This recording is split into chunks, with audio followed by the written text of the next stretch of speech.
Good evening, everybody. Thank you for tuning in. It's March 20th. Let's start the regular school committee mini-minute. Pledge of allegiance. Pledge allegiance to the flag of the United States of America, to the republic for which it stands, one nation, under God, indivisible, with liberty and justice for all. All right, roll call. Thank you. Thank you. Thank you. Oh, yeah. Tonight, Committeeman LeMay will be participating remotely. Mr. Hogan? Mr. LeMay? Here. Mr. Knuckle? Here. Mr. Kitchier? Yeah. Mr. Basil? Here. Mr. Moran? Yes. Mr. Richardson? Here. Mr. Sheehan? Here. Mr. Richardson, anybody signed up for public appearance? Nope. Thank you, sir.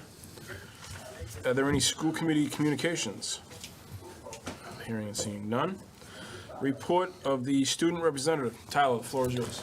The Skills USA District 4 competition was held on Thursday, March 13, 2025, with over 230 students participating in the technical competitions, professional development shops. We are proud to announce that 60 students earned medals in 36 contestants areas, 52 of whom qualified to represent Greater Lowell at the State Leadership and Skills Conference in May. In addition to our state officer candidate has also qualified to campaign at the state level in hopes of being elected to state executive council. The Wing Poets attended the Right Here, Right Now Teen Poetry Festival and the Slam competition on March 15, 2025 at Emerson College. This event was organized by Mass Poetry and features workshops and performances. And the Poetry Slam competitions, our students were excited to place third in the preliminary slam and are looking forward to more opportunities to perfect their writing and performance skills. GSA attended the regional conference meeting this week at Greater Lawrence Technical High School. Students were also excited to interact with like-minded GSA students from Northeast area and discuss ways to create a safe space where students are excited to socialize and feel comfortable talking about their current LGBTQ plus events. The freshman and sophomore planning committee are excited to announce for their further trip to Roller Kingdom on Friday, May 21st, 2025. The 59th and 10th grade students and their chaperones will be joining skating, laser tag, pizza, and during this extended day event. The Spring Performance Arts Spectacular will be held on Friday, May 16th, 2025 in the lecture hall. This annual event features performances in the music club, dance club, and the competitive dance team. Tickets will be sold on My School Bucks. The Drama Club will present its spring performance of That's Not How I Remembered It on April 10th and 11th, 2025 at 6:30 in the lecture hall. This one-act comedy by Don Zollivans follows a mom and dad as they recount their memories in the 1980s, each of their vast different perspectives. Tickets will also be sold on purchase on My School Bucks or at the door. The Environmental Green Club has been exploring creative reuse of paper waste.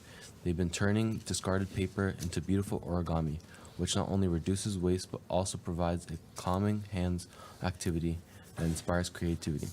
They're also working hard to increase their recycling efforts school-wide by collecting and managing discarded items like cloth, ink cartridges, and recyclable materials. They hope to boost overall sustainability practices and create awareness about responsibility waste management.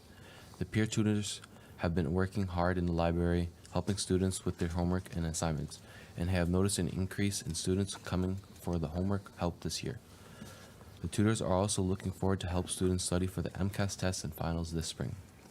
The National Honor Society and National Technical Honor Society continues to provide services throughout the school year throughout their Honors Helpers program, which supports staff members while assisting the members in meeting their service hour requirement. In addition, they are currently hosting a Sea Candy fundraiser to defer the cost of future activity. Don't forget to place your order online before the event closes April 4th. The senior class is gearing up for the spring season, as caps and gowns have also been ordered. Yearbooks will be going to be able to print next week, and prom tickets are now on sale from My School Bucks. This year's prom theme is Enchanted Garden. Will be held on Friday, May 9th, 2025, at the Boston Marriott at Burlington. In addition, the senior information page of geotech.org website has been updated to include the graduation, senior week, and other details of student and families may need to plan for the commencement season. For athletics, both boys and girls basketball had great, tremendous season during their respective season. The boys qualified for the MIAA state tournament, while the girls qualified for both the state vocational and the MIAA state tournaments. Our competitive dance team fielded another strong squad in the 4-year program. The Griffin dancers recently competed at an MSSAAA state competition, as well as traveled to Orlando for a national competition. The Greater Lowell, Neshoba Tech, Greater Lawrence ice hockey team had a great, strong campaign with many returning players who will look to build on to what's heading on next year. The Griffin indoor track had another banner.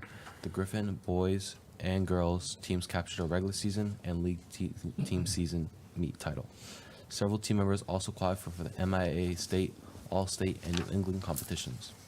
The swim and dive team had a tremendous run of success, with several members finishing among the top winners of the CAC League state vocational competitions. Our Griffin cheer team continued to build their success this fall campaign, capturing both the state vocational and the MIAA Division I North Sectionals. The Lady Griffins also qualified for the Division I state competition, where they finished second place. Next, the team will be heading to New England competition on March 23rd to finishing their amazing season. Griffin Wrestling once again tackled the toughest season with a schedule of any program around. The results were, as usual, outstanding, with a number of places winners in the MIAA regional and state meets. Senior Lily Normandy was crowned Division I state champ in the girls division for a second straight season, as well as the state vocational champion of the first year for the MVADA girls tournament. Sophomore Anton Jackman was a top finisher at the Division I sectionals and state and all-state meets. Both also qualified for the New England Championship in Providence, Rhode Island, where Anton Jackman finished in second place. Thank you. Thank you, brother. Good job. Thank you. Great job. For the update. Motion to approve the minutes of February 13th. So moved. Second. All in favor, say aye. Aye. Opposed? Unanimous.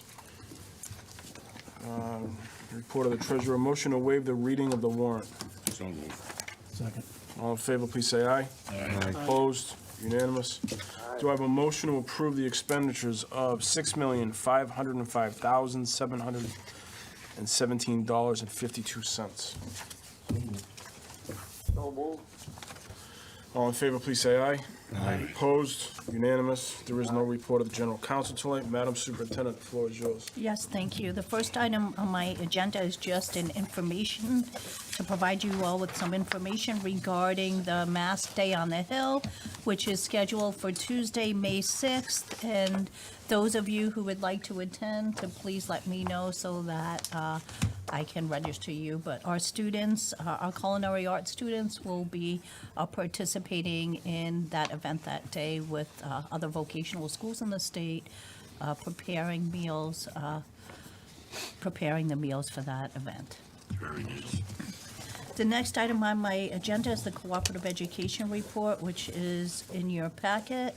The report indicates 254 senior students participating in our cooperative education program at the end of February, representing 45% of the class of 2025, and 14 junior students representing 2.6% of the class of 2026. However, I'm always happy to report that a current update is 258 senior students out of 562 are participating in co-op, which is 46% of the class of 2025, and 30 junior students out of 547 participating in co-op, which is 5% of the class of 2026. And that is a cooperative education report. Those are very, very outstanding numbers. So again, I thank Stacy Bazanson and Brian Jones for their work, as well as our technical instructors supporting our students to gain that experience out on cooperative education. The next item on my agenda is I'd like to ask the committee for an approval to accept a donation of a 2013 or 2013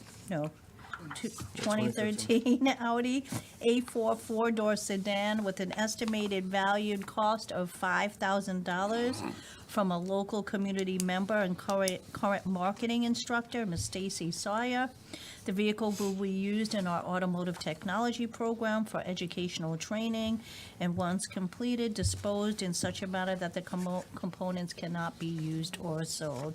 So I'm looking for your approval for the donation of the Audi in the amount of, Motion approved by Mr. Hogan, second by Mr. Richardson. All in favor, please say aye. Aye. Opposed? Thank you. the next item, I'd like to ask the Assistant Superintendent Principal, Mr. Michael Barton, to join us to provide information regarding 4 out-of-state travel requests, which will each need approval by the committee. Mr. So, Barton? good evening, everyone. The first out-of-state travel request that I have is for electronics instructor Glenn Williams to attend instructor certification for IPA-J standard electronics soldering, which takes place in Manchester, New Hampshire on April 7th through the 10th. I just should note that we are one of the few, if any, high schools in the country that offer this certification. So I'm looking for approval for Mr. Williams to attend this annual certification and professional development training. The cost of that training is as follows. It is $3,395 for tuition, $170 for meals, and $153.44 for travel, making it a total of $3,655.44 per person. Motion by Mr. Hogan, seconded by Mr. Getchier. All in favor, please say aye. Aye. Opposed? Thank you. I'm looking for the approval for the additional electronics instructor, Miss Knight, Grace Knight, to attend the same training for the same costs Motion to that approve. were previously Mr. identified. Bahu, seconded by Mr. Hogan. All in favor, please say aye. Aye. Opposed? Unanimous. Great, thank you. The third out-of-state travel request, I'd like to invite Coach Cassidy here. Could I, if you'd like to say a few words? Why not? I think you deserve it, Coach. The request is for Coach Cassidy as well as another coach to attend the National High School Wrestling Championships in Virginia Beach from March 28th to the 30th, so Anton Jackman can participate and represent Greater Lowell Tech in the fashion that he has already represented us. The cost of that trip is as follows. Excuse me, I have that here. It is $65 for an entry fee, flight costs $1,500, hotel costs $1,350, and meal costs $780, which is approximately $3,695. Would you like to say a few words, Coach? Yeah, I appreciate that. Thanks for having me here. And we're going down next Thursday's our weigh-ins, and Antoine's a very good wrestler. He did very well for us in the New England tournament last weekend. He came in second, as you stated, and he beat the Rhode Island state champ, the Connecticut state champ. As of now, before the tournament starts, he's seeded number 9th in the tournament, so we got a really good shot of coming back. Like, they top 8 are All-American, so I think we got a real good shot of coming in as All-American. So it'd be pretty impressive for him. I know he's a good worker. He's at practice now, so we're getting ready for it. So That's awesome. Thank you, Coach, for your Yeah. outstanding job. Yeah, no, thank you, And, Coach. Keep up the great work. Thank you. Motion by Mr. Hogan, seconded by Mr. Getchier. All in favor, please say aye. Aye. Opposed? Unanimous. Good luck, Coach. Thank you very much, sir. Coach. All right, guys. Thank you. So the fourth item is an opportunity for 5 administrators to attend a unique conference in California. I'd just like to speak a little bit more in depth about that particular conference, if I may. So as we've worked together collectively, the leadership team and the school committee and the school staff over the last several years, we've had significant success in many areas. Just to review those successes, we have outstanding attendance rates, which are really unparalleled for a school of our size and nature and demographic. We've had unique successes in terms of cooperative education each month that we've certainly pointed out recently. We've had incredible, significant reduction in discipline rates throughout the school district. We've had increase in test scores in many areas. We've had, as well as a number of students applying, getting into top colleges and getting careers in top companies throughout the region, if not the United States, as well as kids participating in pursuing the careers in the military. With that being said, 2.5 years ago, I was approached to participate in the BAR conference. A member of the staff, the Director of Curriculum and Instruction, Mr. Haas, had significant experience with this program called BAR, which stands for Building Assets and Reducing Risks. At the time, it looked like quite a commitment, and we had made a decision with consultation from the superintendent and the leadership team to not pursue it. We decided to pursue PBL Works, Project-Based Learning Works, which we put a huge investment in terms of time and money. I can assure you that that has resulted in a lot of the successes that I just described. So that was a conscious decision. Within that, we knew that this conference, the BAR conference, took place during school contact hours, and we just didn't want to make that commitment at the time because we didn't feel that we needed competing commitments. So now that we've achieved a lot of what we just described, I think it is time to pursue this.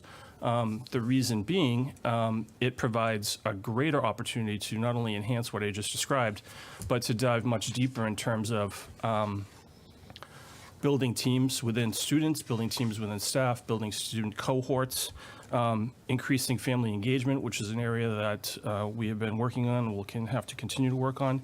An additional focus on the increasing number of students whose first language is in English, as well as a focus on career essentials and life skills.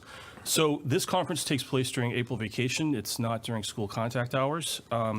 The cost of the conference for registration for 5 members of the leadership team to go, which would be myself, as well as the Director of Special Education, the Director of School Counseling, the Director of Curriculum and Instruction, as well as the Dean of Students. The conference registration is $7,250. The flight is $4,900. The hotel is $5,000. Transportation is estimated at $500, and meals are estimated at $1,080, which is a total of $18,830 to attend this conference in California during April vacation. So I'm happy to answer. Thank you very much. Appreciate it. Results at the PBL. Give it a shot. Motion, make a motion. Second. Yep, and personally, Mr. Chairman, I think this is a great opportunity for our school because we have grown exponentially as far as attendance rates, as far as co-op, as far as being a part of the community, but there is always more room to grow.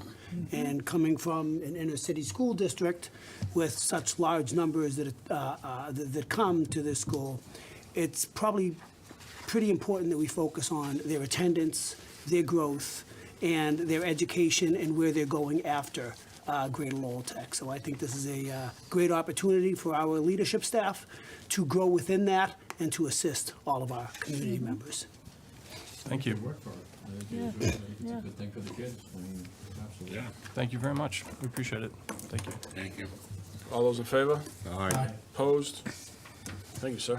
So Thank you the- for your support. The next item on the agenda, I'd like to call up our Director of School Counseling, Tracy Encarnacio, and our Director of Curriculum Instruction and Assessment, Mr. Greg Haas, to review revised language in our handbook pertaining to Title IX sex-based harassment policy, as well as revising language pertaining to the competency determination requirements. So it looks like Mrs. Encarnacio is going to speak first on our Title IX sex-based harassment policy revisions. So, per the new federal statutes, we are looking at revising, or we have revised the 2024 updates to the Title IX, which I think I was here earlier this year going over.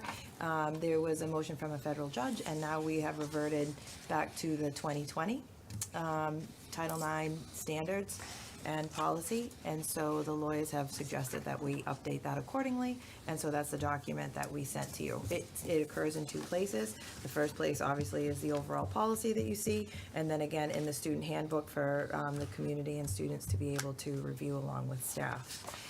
One of the major changes really revolve around definitions, how things are defined, what supportive measures look like. There was a large update in terms of adding a category for like pregnancy and those kind of areas, and when you revert back, those had to be removed. So we cleaned up the definitions, and we've gone back to the 2020. Any questions on the reverted back to 2020 sexual harassment policy? Let me ask, why would we revert back after sort of updating, Sure. in progressive years? Yep. And, all of a sudden, we're going back to standards that were sort of approved that many years ago. Are the standards Sure. better today, or back then, than they were today? Well, what's the thought process behind it? It really is just once the new administration takes over, they typically look at the policies and make the revisions. This didn't actually come out of the new administration. This came out of one of the federal judges, I believe in Tennessee, made the objection to the updates that had been made by that administration in for the 2024. And so once they object to, once they have the objection or once they put that forward, you have to revert to the former approved policy. And then it would be up to the current administration if they wanted to pursue that and have that battle sort of in court and say, no, we want to move forward with the 2024 ones or keep those in place. That hasn't been done yet, and so by law, we have to go with the most current federal guidelines. So we can't say Which no. is, which is the 2020 policy. That's why I had the easiest job this evening, yeah. Yeah. Right, and it makes a lot of sense, but I think that's important for all of us to sort Yeah. of understand Yeah, so why we we're would go reverting. back. So Sure. not everybody thinks about, Yeah, no, reverting. with the federal law changes as it changes, and we want to make sure we're in compliance. And why would we want to go to court or challenge? Yes, no, I don't thank you. think there's any I would value in prefer any not of to do that if possible. Motion to approve. All right, thank you. All in favor, please say aye. Aye. Opposed? Thank you very much. Thank you, Tracy. And now, Mr. Haas, our Director of Curriculum Instruction and Assessment, will talk about the changes to the competency determination requirements. So thankfully, I don't have to worry about the federal level. This is state level. You messed up here already. Yeah, right. So a lot of these changes are coming out of the approval of ballot item 2 back in November, which officially took place January 3rd, 2025. So that effectively has removed MCAS as the mechanism for a student to earn what DESI calls competency determination, which is the other half of what's required to get a diploma. So it's the local requirements, which is the courses that Greater Lowell Tech says students need to take and pass, and then the other piece is competency determination. So with that no longer being the mechanism, DESI, for at least the class of 2025, has put out loose guidance. The current successor policy is out for public comment right now, which probably I'll be back in front of you in May to talk about the kind of permanent changes, but at least for the class of 2025, Greater Lowell Tech is proposing modifying DESI's kind of interim standards. Obviously, students who have already earned CD, current seniors who have already taken MCAS and passed it are all set, but for the just handful of students that haven't, the interim competency determination language that we're putting in place is that they have taken and passed the 9th and 10th grade math classes, 9th and 10th grade English, and then either biology, chemistry, or physics, which were the 3 subjects assessed on MCAS. So in that instance, for the class of 2025, we'd be looking at passing scores in those 5 courses, in addition to the local requirements, which are not being changed. That's the ones that have been in effect for several years. So that's the other, the big change in terms of graduation requirements. The other revisions that you have in your packet are related primarily to outdated language with MCAS, about the MCAS appeal process that no longer exists. EPPs no longer exist. The retests will still run, at least for this upcoming year, but functionally they're only for students that are trying to elevate their score for the Adams or Couplet Scholarship, but not for any sort of kind of raising the score in terms of a graduation requirement. That's no longer the case. The kids that haven't passed the MCAS, are they taking the MCAS, so they don't have to? They do not have to. So So we they're have. not retesting, no, what I'm saying is they're not gonna retest this time? They have not. So we have 3 seniors who have not gotten to that point of earning CD through MCAS. At this point, they would have taken the biology content test 5 times and had not been successful, but they have passed all of those courses that would earn them a CD. Yeah, I was just wondering if they'd retake it, just to see if they can grab it. Yeah, they did that last June, but, yep. And the next administration for the biology MCAS is June, and they'll already be gone, so. And then the last revision in there, the Department of Education has put language out for the class of 2025 related to the Koplik and Adams Scholarship, which when you approved the student handbook last year was not out yet, so we've updated that as well.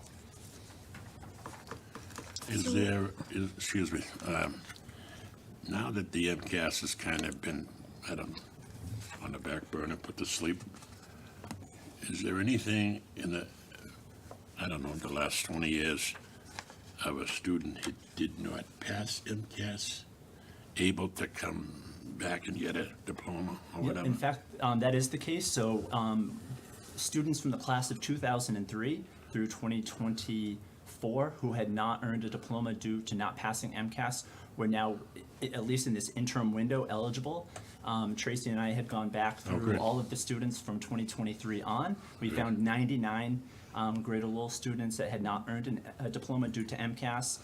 We had reached out to all of them at the address that we had on file. We had a form that was up on our website, and I believe it's still on there, just in a different part of the website, for students to request a transcript review to determine whether or not they meet these interim CD requirements, which is taking and passing the courses that are outlined by the Department of Ed.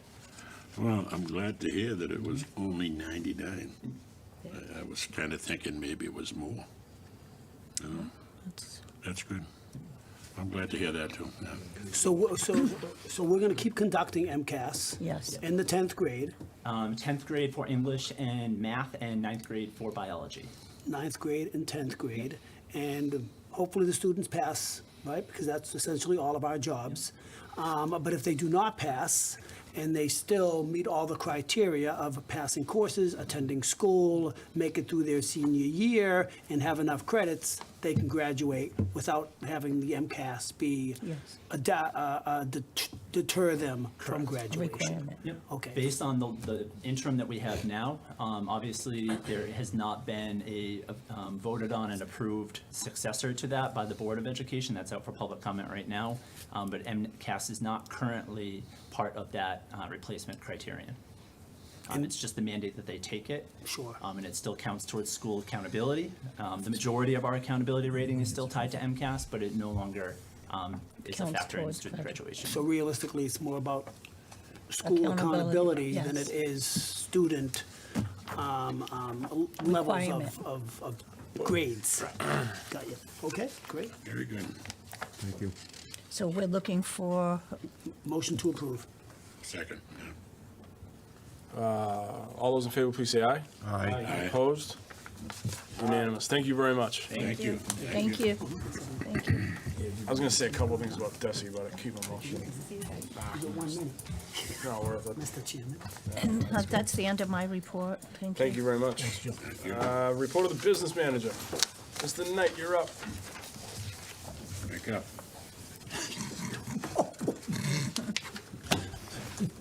Tough crowd tonight, yeah, huh? Yeah. Jeez. All right. Prior to this evening's school committee meeting, we did hold our public hearing on the budget, and there was a consensus that the budget presented seemed to be fitting of the school committee's need. So we're just looking now, I guess, for a vote of that budget. And I believe I gave the chair a motion to represent the full value of that. So I'd like to hear a motion to approve the FY '26 budget of $58,695,802. Motion. Second. Second by Mr. Richardson. Questions or comments? Roll call for this, it's a budget. Mr. Hogan?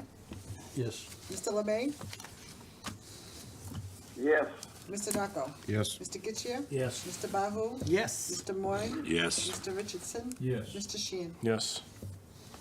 Thank you. Thank you very much, sir. Thank you. Thank you. Anybody have anything for old business?